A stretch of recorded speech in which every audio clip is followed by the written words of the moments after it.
Otherwise بھی وہ بڑے اس لحاظ سے ذہین آدمی تھے، اور انہوں نے پھر میرے والد صاحب کے اوپر بڑی محنت کی، کیونکہ میرے نانا اور میرے دادا جو ہے وہ آپس میں فرسٹ کزن تھے، ماموں اور پھپھو کے بیٹے تھے وہ، آپس میں ان کا یہ رشتہ تھا۔ تو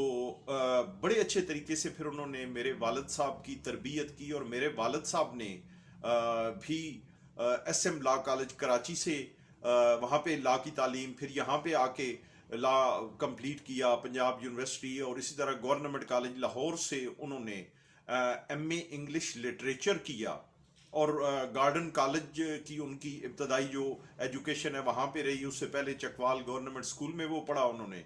تو اس لحاظ سے ایک بڑا اچھا ان کا تھا، شاید یہی وجہ تھی، یہی تربیت کا ایک اثر تھا کہ میں نے اپنے نانا اور دادا کو جو دیکھا، اور ان کے جو پیرنٹس تھے ان کے متعلق جو سنا، اور اپنے والد صاحب کی لائف جو میں نے دیکھی، تو اس میں نے دیکھا کہ ہمیشہ انہوں نے حق کا ساتھ دیا، ایمانداری، دیانتداری اور محنت کو اپنا ترہ امتیاز رکھا، اور کبھی کسی کے ساتھ زیادتی نہیں کی، خواہ کوئی برادری میں ہو، کوئی رشتہ داری میں ہو، یا کوئی بھی دیگر ہو، کسی کا حق کھانے کی کوشش نہیں کی، بلکہ ہمیشہ لوگوں کے حقوق کے لیے جنگ لڑی، اپنی محنت کی، خواہ وہ ایگریکلچر سائڈ پہ ہو، خواہ وہ ادروائز جس پروفیشنز کے ساتھ میں نے آپ کو گزارش کی کہ ان کا تعلق تھا اس میں ہو، تو وہ ایک بڑا اچھا سلسلہ، اور ہمیں وہ وراثت میں جو چیزیں اپنی جو گرینڈ پیرنٹس ہیں، اور جو ان کے جو پیرنٹس ہیں، ان سے ہمیں جو چیزیں ملیں، سننے میں ملیں، دیکھنے میں ملیں، تو اس کی وجہ سے اللہ کا شکر ہے کہ پھر ہمارے پیرنٹس نے ہماری تربیت کی، ہمیں پڑھایا، ہمیں لکھایا، اور ہمیں آگے بڑھایا۔ اسی طرح میرے والد صاحب نے اپنی محنت کر کے ایک اپنا وکالت میں ایک مقام پیدا کیا، اور وہ ساری بیس تھی کہ جو ان کے پیرنٹس اور گرینڈ پیرنٹس سے ان کو جو چیز ورثے میں ملی تھی، جو تربیت، جو ایجوکیشن، وہ ساری چیزیں، تو وہی شاید ان کی پرسنالٹی میکنگ میں اس نے ایک بڑا اچھا کردار ادا کیا۔ اور میرے والد صاحب نے پالیٹکس کے اندر بھی پھر بار پالیٹکس جو ہے اس میں انہوں نے بھرپور حصہ لیا۔ 1988 میں وہ ڈسٹرکٹ بار ایسوسی ایشن چکوال کے پریزیڈنٹ بنے، اس کے بعد 1993 میں وہ پنجاب بار کونسل کے ممبر بنے، پوری ڈویژن سے سب سے زیادہ ووٹ لے کے۔ اس کے بعد پھر 1997 میں وہ ہائی کورٹ بار ایسوسی ایشن راول پنڈی بینچ کے پریزیڈنٹ بنے، اور یہ بھی ایک پریسیڈنٹ تھی کہ راول پنڈی کے باہر سے جا کے یہ شاید پہلے شخص تھے کہ جنہوں نے الیکشن کانٹیسٹ کیا ہائی کورٹ کا، اور انہوں نے وہ الیکشن ون کیا اور ہائی کورٹ کے پریزیڈنٹ رہے۔ پھر اس کے بعد جو سپریم کورٹ بار ایسوسی ایشن کی فرسٹ ایگزیکٹو تھی، اس کے یہ ممبر بنے۔ تو اس طریقے سے میرے والد صاحب نے بھی پالیٹکس میں، پھر میں جب لوکل پالیٹکس کی باری آئی تو مجھے کیونکہ شروع سے انٹرسٹ تھا، تو میرے والد صاحب نے بڑے اچھے طریقے سے میرے بھائیوں نے، میرے والد صاحب نے مجھے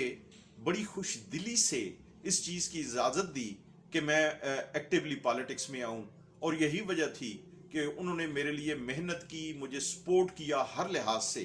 اور آج تک سپورٹ کرتے چلے آ رہے ہیں کہ میں اپنی یونین کونسل چک امراء کا ناظم بنا، پرفارم کیا۔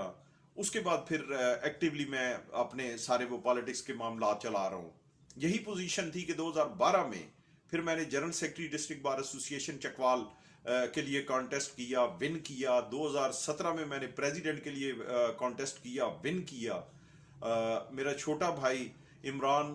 حسن علی جو ہے وہ اس نے بارٹ لا کیا اور سپریم کورٹ میں پریکٹس کر رہا ہے۔ والد صاحب اللہ تعالیٰ ان کو زندگی سے دے، سپریم کورٹ میں اپنی ان کا ایک اچھا نام ہے، اچھی پریکٹس کر رہے ہیں۔ میرا بھائی چودھری شعیب حسن علی جو ہے اس کا اپنے اچھا بزنس ہے، اچھے کاروبار ہے، اور شکر الحمدللہ اس کے ساتھ ساتھ ہم نے وہ اپنے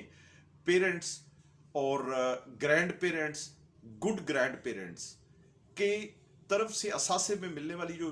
وہ سارے معاملات ہیں اور چیزیں ہیں، ان کے ساتھ ساتھ ہم نے اس زمینداری کا جو ایک کلچر اس کو بھی باقاعدہ طریقے سے ہم نے چلایا ہوا ہے، اور بڑے اچھے سے ایکٹیولی ہم زمینداری کے معاملات بھی جو ہیں وہ کر رہے ہیں۔ تو یہ ساری آپ کے سامنے یہ گزارش کرنے کی جو ریزن ہے وہ یہ میرے دل کی باتیں، اور میں اس لیے آپ کے سامنے گزارش کر رہا ہوں کہ بچوں کی تربیت اچھے طریقے سے کرنی چاہیے، ایجوکیشن کے معاملے میں کبھی بھی کمپرومائز نہیں کرنا چاہیے، بچوں کو اچھی سے اچھی تربیت دلوانی چاہیے، اور ہمیشہ کوشش یہ کرنی چاہیے کہ فیملی کے اندر جہاں تک ہو سکے ایجوکیشن کے معاملے میں بچوں کو بچیوں کو آگے لے کے جانا چاہیے۔ یہ ایسی چیزیں ہیں کہ آپ کو ترقی کی جو منازل ہے وہ پھر انسان آہستہ آہستہ طے کرتا ہے، اور اللہ تبارک و تعالیٰ کے کرم سے، انسان کی محنت سے انسان کسی نہ کسی مقام پہ پہنچ جاتا ہے۔ میں آپ کو آخری ایک مثال دے کے کہ میں نے اپنے کانوں سے خود سنا، مجھے کافی لوگوں نے مجھے کہ آپ کے والد صاحب نے محنت کی ہے، انہوں نے یہ بنایا وہ بنایا، آپ کو کیا ضرورت ہے کام کرنے کی، محنت کرنے کی؟ لیکن نہیں، جو مزہ اپنے پاؤں پہ کھڑا ہو کے اپنی محنت سے رزق کمانے میں ہے، اور جو مزہ مظلوم کے ساتھ کھڑا ہو کے اس کو حق اور انصاف دلانے میں ہے، وہ شاید کسی چیز میں بھی نہیں ہے۔ تو اللہ تبارک و تعالیٰ بھی یہ فرماتے ہیں کہ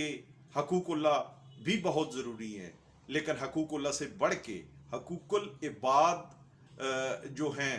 وہ انتہائی ضروری ہیں، اور جس کی کوئی معافی بھی کوئی نہیں ہے۔ لیکن ہم لوگوں کے حقوق کو روندتے ہوئے صرف ہم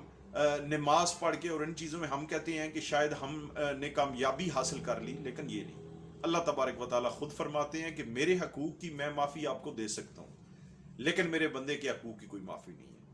تو یہ ساری چیزیں ایجوکیشن سے آپ کو پتہ چلتی ہیں۔ کوشش کرنی چاہیے کہ بچوں کو دینی دنیاوی تعلیم دلوائیں، ان کو اچھے مقام پر پہنچانے کی کوشش کریں، کبھی ان کی ایجوکیشن کے معاملے میں کمپرومائز نہ کریں، اور اس کے لیے آپ کو کچھ بھی سرو کرنا پڑے تو ضرور کریں۔ ویلتھ بن سکتی ہے، لیکن بچوں کی ایجوکیشنل ورتھ، بچوں کی ایک پرسنالٹی گرومنگ وہ تبھی ہو سکتی ہے کہ اگر آپ ان کو اچھی تعلیم کے اچھے مواقع مہیا کریں گے۔ تو میں آج کا ٹاپک اپنا یہاں پہ اسی کے ساتھ ختم کرتا ہوں، اور انشاءاللہ میں اس کو کنٹینیو رکھوں گا۔ اللہ آپ سب کا حامی و ناصر ہو۔